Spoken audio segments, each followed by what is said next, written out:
The phone buzzed against the nightstand at 2:14 in the morning, and I knew before I even looked at the screen that something was wrong.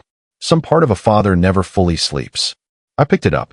My daughter's voice was a whisper, tight and controlled the way you talk when you don't want someone in the next room to hear you. "Dad, come get me." Then, muffled, a second voice, further from the phone, cold as a slammed refrigerator door. "No, she's not going anywhere. Put the phone down, Emily." The line went dead. I was already pulling my boots on before I decided to move. My hands weren't shaking. That surprised me. I reached into the drawer of my nightstand, the way I do every night before I go anywhere that matters, and closed my fist around the old silver dollar my father gave me 40 years ago. I didn't know yet what I was driving into. I only knew I was going. My name is Richard Kessler. People call me Rick.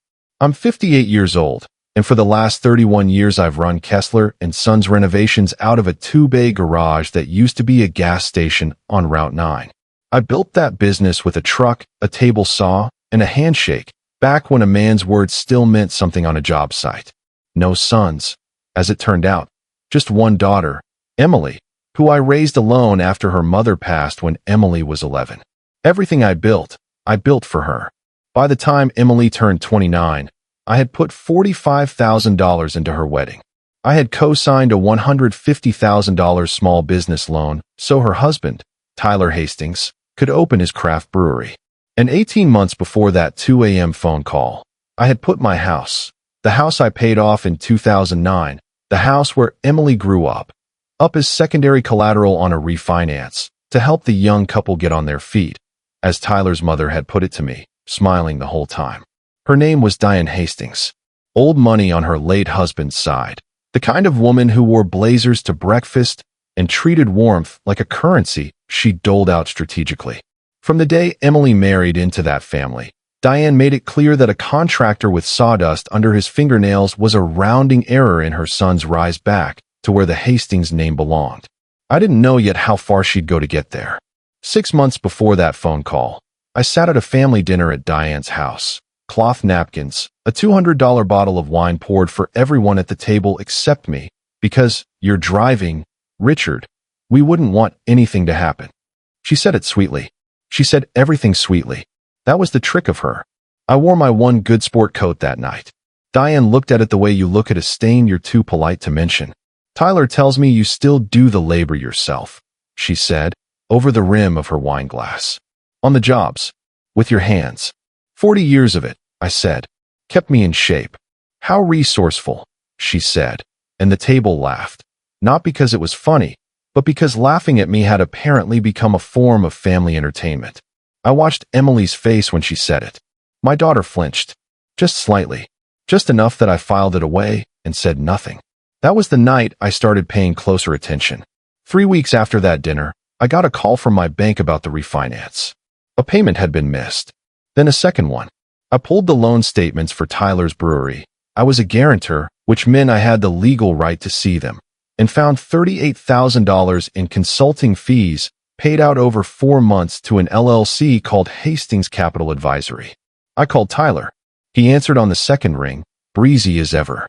"Oh, that's just a distribution offset for Mom's advisory retainer," he said. "She's structuring our equity position for the Series A. It's completely standard for a business at our growth stage." I don't know what a Series A is for a brewery that sells 4 kinds of IPA out of a strip mall. But I said, makes sense, and let him think I believed him. I did not believe him. I drove to the county recorder's office the following week and pulled the refinance documents on my own house. There, on page 14, was a signature authorizing an increase in the collateral line. My signature, notarized on a date I could prove I was 2 states away pouring a concrete foundation. It wasn't my handwriting. Close. Close enough to fool a bank clerk who'd never seen the real thing. Not close enough to fool a man who signed his name on 1,000 contracts. The following month, I drove Emily's forgotten laptop charger over to the Hastings Country Club, where the family was having lunch on the veranda. I set my jacket down on a chair near the open patio doors while I waited for someone to notice me, my phone still in the pocket, screen dark, but the voice memo app, a habit from decades of verbal contracts on job sites, quietly running. I heard Diane's voice drift out through the doors. He'll never even notice the accounts, she said, laughing low. Men like that don't read the fine print. They just sign what you put in front of them and say thank you. Tyler laughed with her. He thinks the loan is for hops. I stood very still in the parking lot afterward, holding my jacket, saying nothing to anyone. The last piece came from Emily herself, though she didn't know she was giving it to me. She called me crying, not about the money. She didn't know about the money yet, but about a document Diane's attorney had drawn up. A post-nuptial agreement. If Emily ever left Tyler, or if anything went wrong in the marriage, all shared assets, including the equity tied to my collateral, would revert entirely to the Hastings family trust. Diane had scheduled a signing for the following week, framing it to Emily as just a formality every family like ours does. That was the night I understood the whole shape of it. Diane wasn't just skimming money off her son's business. She was building a legal structure to make sure that when the marriage collapsed, and she was already planning for it to collapse, my daughter would walk away with nothing, and I would still be on the hook for a loan that had never gone where I was told it went. I made a decision that week, sitting alone in my garage with the forged document spread out on my workbench under the shop light.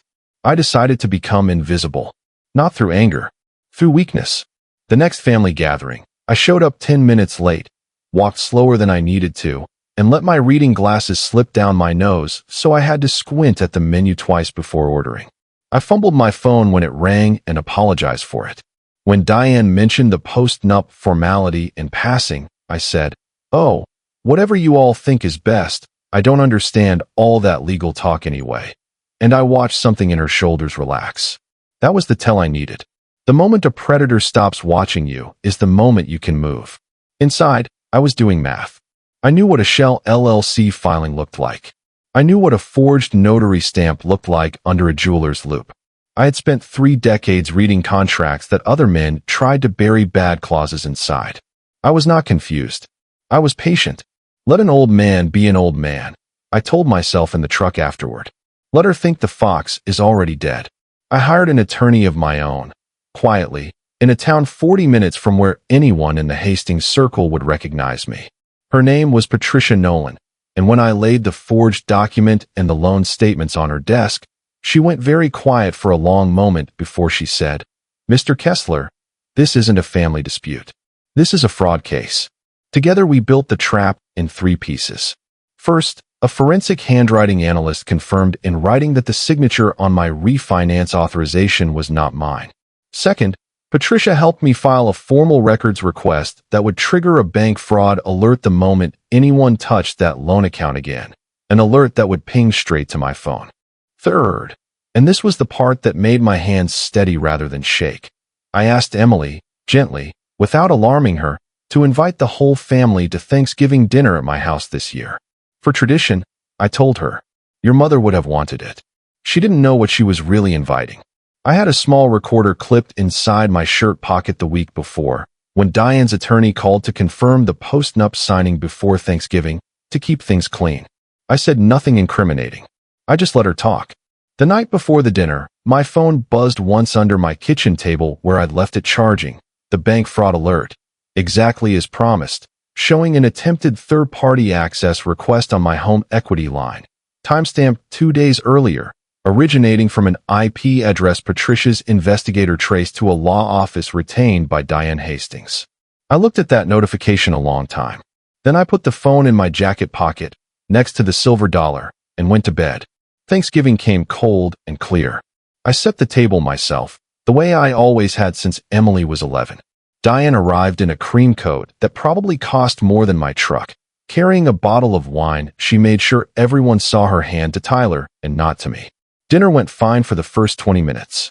Then Diane set her fork down with a small, deliberate click and said, loud enough for the whole table, "Richard, I do think it's time we discuss the house. Given your situation, it might be simpler if the equity transferred fully into the trust. For everyone's protection." Tyler nodded along like a man agreeing to weather. Emily's face went pale. "Mom, what is she talking about?" I set down my own fork. I did not raise my voice.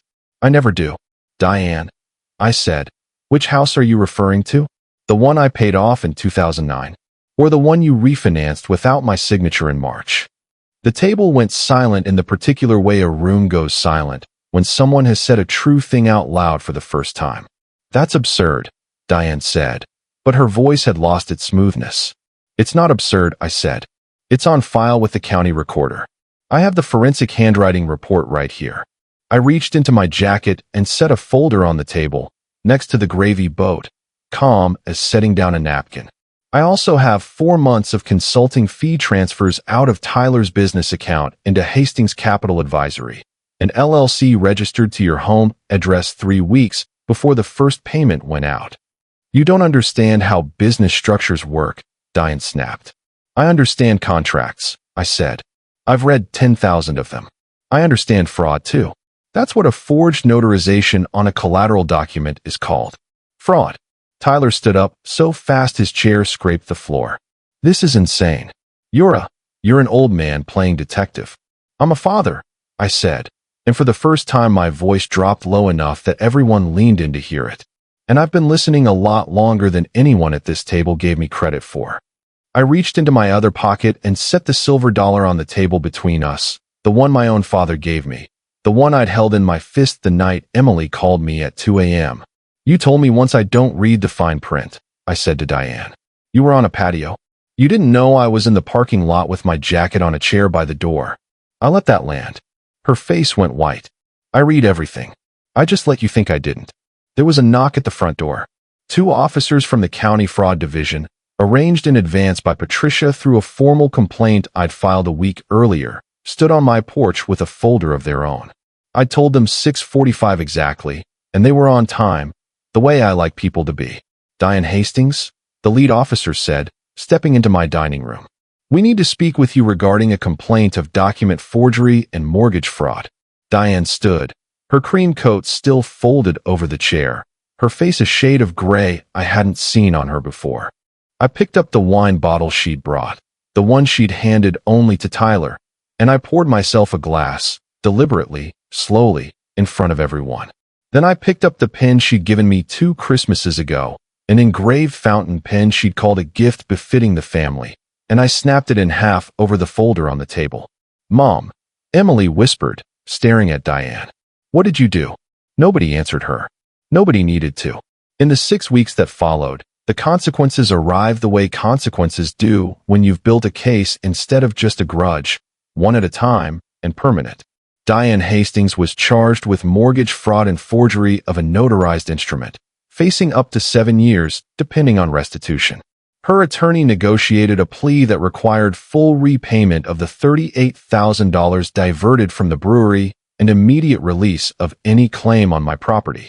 The County Bar Association opened a separate inquiry into the notary who'd stamped the forged document, whose license was suspended within the month. Tyler's Brewery was seized in a receivership action tied to the fraudulent loan restructuring, and the business, the one my $150,000 had built, was sold at auction to cover outstanding debts. Tyler filed for personal bankruptcy 9 weeks later. Emily filed for divorce the same month, citing the discovery that her husband had known about the post-nup scheme and signed off on it without telling her. The Hastings Country Club, once so quick to laugh at my sport coat, quietly declined to renew Diane's membership after the story made the local paper. But I want to tell you the part I'm proudest of. The brewery had 6 employees, bartenders, a brewer named Devin who'd been there since the beginning, a part-time bookkeeper who had no idea the books she was handed were built on stolen money. When the business went into receivership, I personally reached out to the trustee and offered to buy the equipment and the lease at auction myself, not to run a brewery, but to keep those 6 people employed under new ownership while they found their footing. Devin runs it now, under his own name. On a fair lease I helped him negotiate. I didn't do that for credit. I did it because those people never wronged me, and punishing the guilty doesn't require punishing the innocent. 9 weeks after Thanksgiving, on a night when the rain was coming down sideways and the temperature had dropped enough to see your breath, there was a knock at my door. Diane Hastings stood on my porch without the cream coat. She was wearing a windbreaker that wasn't hers, her hair flat with rain, an overnight bag at her feet that looked like everything she owned now fit inside it. "Richard," she said, and her voice had none of the smoothness left in it. "I have nowhere else to go. Tyler's staying with a friend. I just need somewhere for a few nights. Please. I stood in the doorway for a long moment, the porch light throwing rain shadows across her face.